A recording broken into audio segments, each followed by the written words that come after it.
قابل احترام معزز صدر مسجد، رہنمایان نسل نو، سامعین باتیں کی اور ہم سفیران چمن، السلام علیکم۔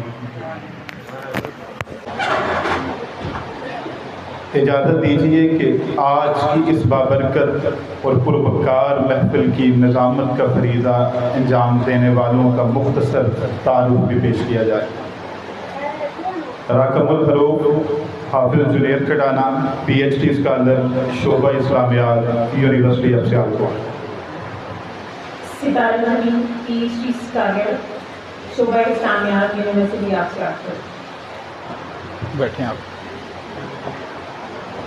ہم دونوں آج کی اس تقریب میں آپ کی میزبانی کا شرف حاصل کر رہے ہیں اور امید کرتے ہیں کہ آپ کی توجہ، محبت اور حوصلہ افزائی اس محفل کو یادگار بنائے گا۔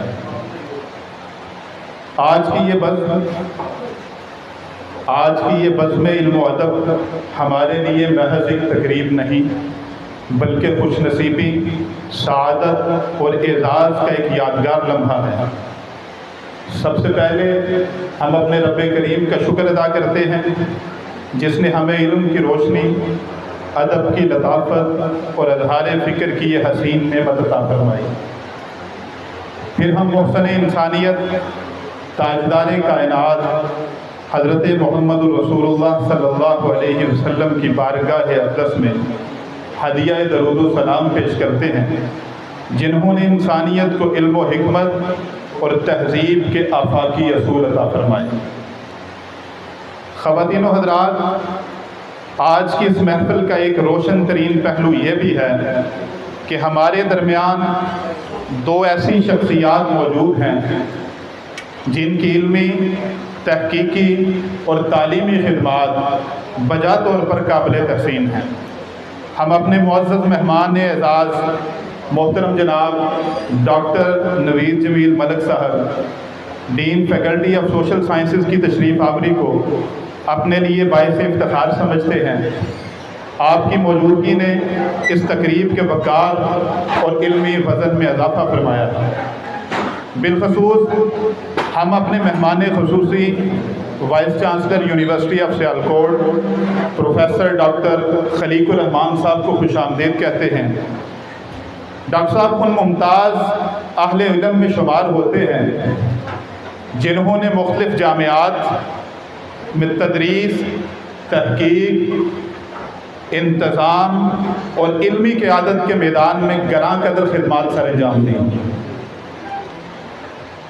آپ کی علمی بصیرت، انتظامی صلاحیت اور تعلیمی ویژن نے بے شمار طلبہ اور اداروں کو فیض پہنچایا ہے۔ حقیقت یہ ہے کہ کسی جامعہ کا وائس چانسلر اپنی مصروفیات کے باعث اسٹوڈنٹس کے پروگرام میں بہت کم شرکت کرتے ہوئے نظر آتے ہیں۔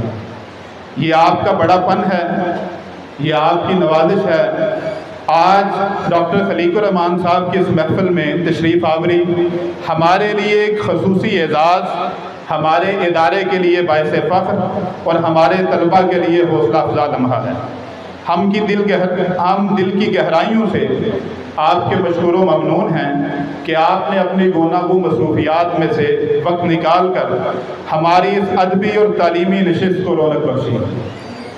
بقول شاعر، رکے تو چاند چلے تو ہواؤں جیسا ہے، وہ ایک شخص کے دور میں بھی چھاؤں جیسا ہے۔ آئیے ہم تالیوں کی پرزور گونج میں اپنے معزز مہمانان گرامی کا خیر مقدم کریں اور آج کی اس بابرکت محفل کا باقاعدہ آغاز کریں۔